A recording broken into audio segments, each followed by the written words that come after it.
அஜித்தோட 64வது படம். இந்த படம் நடக்குமா? நடக்காதா? அப்படின்ற ஒரு கேள்வி வந்துட்டு இருக்கும்போதே, டைரக்டரே மாறிட்டாங்கப்பா அப்படின்ற மாரி ஒரு குழப்பம் வந்துட்டு இருந்தது. இதெல்லாம் ஒரு பக்கம் போயிட்டு இருக்கும்போது, ரேசிங்லயே இருந்த அஜித் கிட்டத்தட்ட 1 வருஷமா ஃபுல் அண்ட் ஃபுல் ரேசிங்லயே இருந்தாரு. சினிமா பக்கம் தல வைப்பாரா? மாட்டாரா? அப்படின்ற மாரி ஒரு கேள்வியே வந்துருச்சு. சோ அதோட கதை என்ன? அதுக்கப்புறம் நீங்க என்னப்பா புரொடக்ஷன் பண்றது? என் கதைய நானே புரொடக்ஷன் பண்றேன் அப்படின்னு சொல்லிட்டு அஜித்தே வந்து ஒரு புது புரொடக்ஷன் கம்பெனி ஸ்டார்ட் பண்ணிருக்காரு அப்படின்ற மாதிரி ஒரு விஷயம் வந்திருக்கு. இத பத்தி எல்லா கதையும் பார்க்கலாம். திரைக்குறள் நேயர்களுக்கு வணக்கம். அஜித்தோட 64வது படம். இந்த படம் வந்து நடக்குமா நடக்காதா அப்படின்ற மாதிரி பயங்கரமான கேள்வி வந்துகிட்டே இருக்கு அப்படின்னு தான் சொல்லணும். ஒரு கட்டத்துல பார்க்கும்போது இந்த படத்தோட ப்ரீ ப்ரொடக்ஷன் ஒர்க் எல்லாமே முடிஞ்சிருச்சு. அதிக் ரவிச்சந்திரன் தான் அந்த படத்தோட டைரக்டர். பக்காப்பா அவ்வளவுதான், அஜித் வந்தாருன்னா படம் ஸ்டார்ட் அப்படின்ற மாதிரி அவ்வளவு வெயிட் பண்ணிட்டு இருந்தாங்க. கடைசியில பார்த்தா ஒரு 5 நாள் 3 நாள் முன்னாடி பார்க்கும்போது ஆதிக் ரவிச்சந்திரன்லாம் இல்ல இந்த படத்துக்கு டைரக்டர், வேற ஒருத்தர் தான் டைரக்டர் அப்படின்னு சொல்லிட்டு ஃபுல்லா பிளேட்டை திருப்பி போட்டாங்க.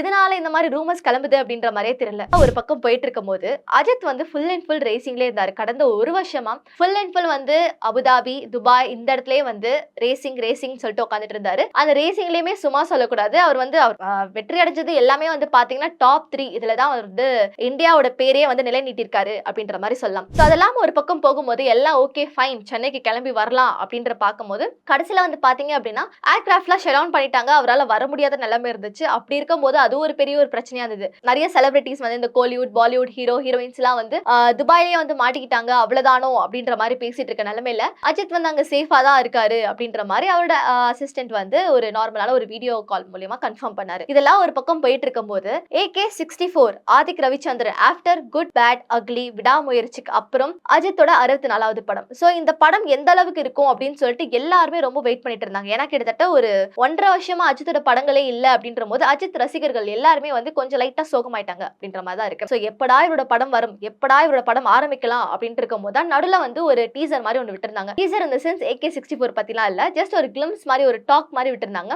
மே 1ஆம் தேதி அஜித்தோட பிறந்தநாள் அப்பவே அஜித்தோட ஒரு படம் வந்து இறக்க போறாங்க அப்படின்ற மாதிரி. சோ அது வந்து பாத்தீங்க அப்படின்னா ஃபுல் அண்ட் ஃபுல் வந்து டாக்குமெண்ட்ரி படம். வந்து ஒரு விளம்பரமே கொடுக்காத மாதிரி இருக்கு. யாரு டைரக்ஷன் பண்றா, அந்த படத்துக்கான ப்ரொடக்ஷன் யாரு, என்ன மாதிரியான இதுவா இருக்கும். சோ டாக்குமெண்ட்ரி அப்படின்னு இருக்கும்போது கடந்த ஒரு வருஷமா வந்து அவர் ஃபுல் அண்ட் ஃபுல் ரேசிங்ல இருக்காரு. அதையும் தாண்டி வந்து பாத்தீங்கன்னா அவருக்கு வந்து ரேசிங் வந்து பயங்கரமான ஒரு பேஷன்.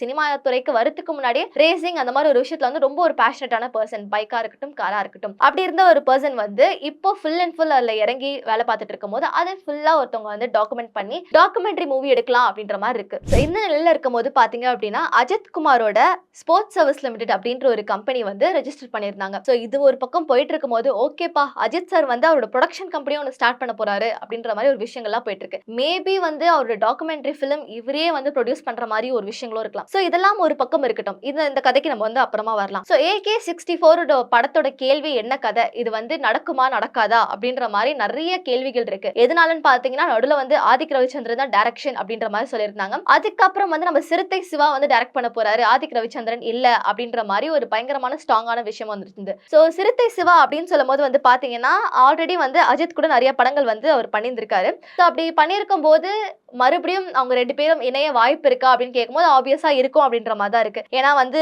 விஸ்வாசமா இருக்கட்டும், வேதாளம் இருக்கட்டும், வீரமா இருக்கட்டும், இந்த படங்கள் எல்லாமே வந்து நம்ம சிவா சார் இவர் தான் சிறுத்தை சிவா தான் எடுத்திருந்தாரு. சோ அப்படி இருக்க பட்சத்துல இந்த AK64 படமும் வந்து இவரை வச்சு ஏற்க வாய்ப்பு இருக்கா அப்படின்னு கேட்டா மோஸ்ட் ப்ராபபிலி இருக்கு அப்படின்ற மாதிரி ஒரு கன்ஃபர்மேஷன் ஸ்டேட்மெண்ட் ஃபுல்லா ஆன்லைன்ல வந்து வைரலா போயிட்டு இருந்துச்சு. சரி ரசிகர்களும் வந்து ஓரளவுக்கு செட் ஆயிட்டாங்க. சரி ஓகேப்பா எங்களுக்கு யார் எடுத்தாலும் பரவாயில்ல, எனக்கு அஜித்தோட நல்ல படம் வந்தா மட்டும் போதும் அப்படின்ற மாதிரி அவ்வளோ ஒரு வெயிட்டிங் ப்ராசஸ்ல இருந்துட்டு இருந்தாங்க. அப்படி இருக்க நிலைமையில மறுபடியும் வந்து பாத்தீங்க அப்படின்னா அஜித்தோட மேனேஜர் சுரேஷ் வந்து மறுபடியும் ஒரு கன்ஃபர்மேஷன் கொடுத்திருக்காரு. இல்ல இந்த படம் வந்து ஆதிக் ரவிச்சந்திரன் தான் எடுக்க போறாரு. ஆல்ரெடி வந்து பாத்தீங்கன்னா வந்து அஜித்தும் ஆதிக் ரவிச்சந்திரனும் ஒரு இணைந்து ஒரு படம் பண்ணிருப்பாங்க, குட் பேட் அக்லி. அது வந்து பாத்தீங்கன்னா ஃபுல் அண்ட் ஃபுல் வந்து ஒரு டோட்டலா டிஃபரெண்ட் ஜானர்ல வந்து எடுத்திருப்பாங்க.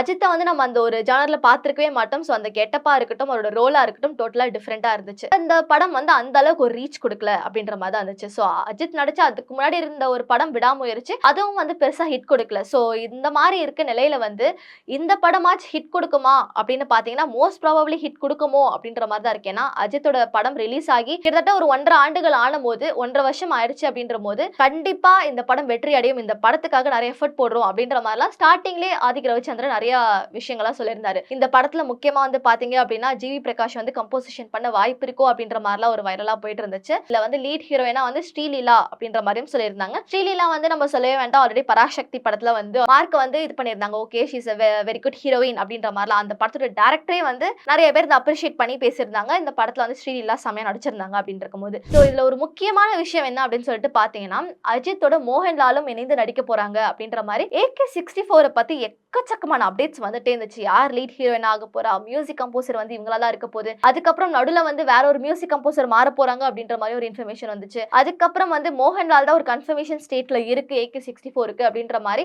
இவ்ளோ ஒரு கன்ஃபியூஷன் ஆஃப் ஸ்டேட்ல இருந்துச்சு. எப்போ ஒரு அபிஷியல் கன்ஃபர்மேஷன் பண்ண போறாங்க அப்படின்ற மாதிரி தெரியல. ஒரு அபிஷியல் கன்ஃபர்மேஷன் ஸ்டேட் வந்தாலுமே அது இன்னும் தொடரவே இல்லையே அப்படின்ற மாதிரி ஒரு கேள்வி வந்துட்டே தான் இருக்கும். இந்த வருஷம் ஆரம்பத்திலேயே வந்து ஸ்டார்ட் பண்ணிருக்க வேண்டிய இந்த படம் வந்து கிட்டத்தட்ட ஒரு 3 மாசம் ஆயிருச்சு. இப்ப வரைக்கும் ஸ்டார்ட் ஆகல இந்த படம். அப்படி இருக்க படத்துல டைரக்டரே மாறிட்டாங்க அப்படின்ற மாதிரி ஒரு சில விஷயங்கள்லாம் போயிட்டு இருந்தது. நடுவுல வந்து பாத்தீங்க அப்படின்னா இந்த அஜித்தோட மங்காத்தா படம் வந்து ரீரிலீஸ் பண்ணிருந்தாங்க அப்படின்றதுனால அந்த டைம்ல அவர் ரேசிங்ல இருந்தாரு. சோ அப்ப வந்து வெங்கட் பிரபு வந்து ரேசிங்ல போய் அவர் என்கரேஜ் பண்ண போய் இந்த ஒரு டாபிக் வர ஆரம்பிச்சிச்சு. இந்த மாதிரி மங்காத்தா 2 வரப்போகுது, மங்காத்தா 2 கூடிய சீக்கிரம் வந்துரும் அப்படின்ற மாதிரி இந்த ஒரு ஆவேசம் வேற இருந்துச்சு. இந்த அஜித்தோட மேனேஜர் வந்து கன்ஃபார்ம் பண்ணிருக்காரு, எந்த டைரக்டருமே மாறல, அதிக் ரவிச்சந்திரன் தான், இவர் தான் வந்து படம் எடுக்க போறாரு அப்படின்னு சொல்லிட்டு. அதிக் ரவிச்சந்திரன் ஒரு டாபிக்ல எடுக்கும் போது இது வந்து டோட்டலா டிஃபரெண்ட் ஜானர்ல இருக்கும், அஜித்தை நீங்க இது வரைக்கும் பார்க்காத ஒரு ரூபத்துல வந்து பாப்பீங்க அந்த மாதிரிலாம் வந்து சொல்லியிருந்தாரு.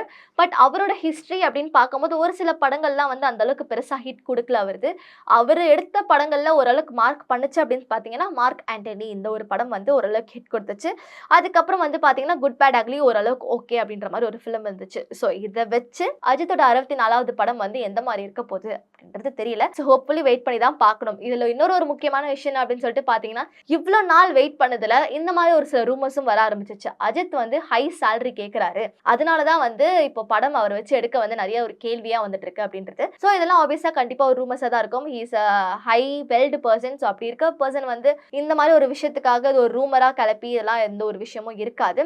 ஸோ இதுவும் ஒரு ஆக்சுவலாக ஒரு ரூமராக போயிட்டு இருந்தது. அதுக்கப்புறம் வந்து பார்த்தீங்கன்னா இப்போ அந்த டாக்குமெண்ட்ரி கதைக்கு வர. ஸோ May 1 வந்து பார்த்தீங்க அப்படின்னா அஜித்தோட டாக்குமெண்ட்ரி ஃபிலிம் வந்து ஒன்று ரிலீஸ் ஆக போகுது அப்படின்ற மாதிரி சொல்லியிருந்தாங்க. ஸோ இந்த நிலையில வந்து அவர் ஒரு மோட்டார் சைக்கிள் பிராண்ட் வந்து ஓப்பன் பண்ணியிருக்காரு அப்படின்ற மாதிரி தெரிஞ்சது. ஸோ அதெல்லாம் ஒரு பக்கம் போயிட்டு இருக்கும் போது இப்போ வந்து ஒரு விஷயம் என்ன அப்படின்னு சொல்லிட்டு பார்த்தீங்கன்னா, அஜித் வந்து ஒரு ப்ரொடக்ஷன் கம்பெனி ஸ்டார்ட் பண்ணிட்டாரு அப்படின்ற மாதிரி சொல்றாங்க. முக்கியமாக வந்து south Indian film production association இதில் வந்து அவர் கிட்டத்தட்ட ஒரு 2 லட்ச ரூபாய் வந்து போட்டிருக்காரு. அவரோட லைஃப் டைமுக்கான ஒரு மெம்பர்ஷிப் வந்து போட்டிருக்காரு அப்படின்ற மாதிரி சொல்லியிருக்காங்க. அவரோட ப்ரொடக்ஷன் வந்து புதுசா ஒன்று ஸ்டார்ட் பண்ண போறாங்க. அது எந்த அளவுக்கு போக போகுதுன்னு தெரியல. மேபி அவரோட டாக்குமெண்ட்ரி ஃபிலிம் வந்து அவரோட ப்ரொடக்ஷன்லயும் வரதுக்கு வாய்ப்பு இருக்கு அப்படின்ற மாதிரியும் தெரியுது. ஸோ ஹோப்ஃபுல்லி வெயிட் பண்ணி தான் பார்க்கணும் அஜித்தை பத்தி இன்னும் ஒரு சில அப்டேட்லாம் வரப்போகுதுன்னு சொல்லிட்டு.